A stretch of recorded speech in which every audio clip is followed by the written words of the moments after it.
একটা কথা বলি, তোমরা শুনো। বাংলাদেশের মধ্যে আর পাকিস্তান মিলা ইন্ডিয়ার মধ্যে কাজ করতেছে, যুদ্ধ করতেছে।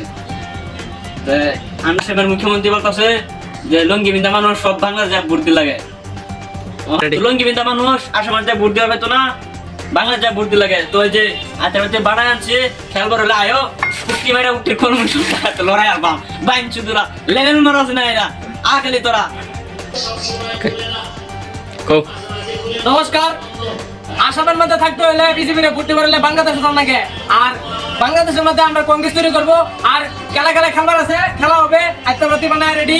আর খেলার আশা দেখলে অতি শীঘ্রই চালু হোক, খেলা হবে। ঠিক আছে, কথা বলতে চাই। আর আসামের করে থাকতে হলে কিছু কম শক্তি দিয়ে থাকবো না, না তো ফুকিনা পরে পাশ ঠেলে একদম আঙ্গিয়ে ফেলবো। খেলা হবে, বাংলাদেশ আর পাকিস্তান যুদ্ধ করবে বলে। আর আমরা ইন্ডিয়া তৈরি হয়েছে, তো সবাই জানা রাখি, সবাইকে ওই হিলায়া কম্পিটিশনের করো না, শরীরের তাকত বানাও, খেলা হবে, যুদ্ধ হবে।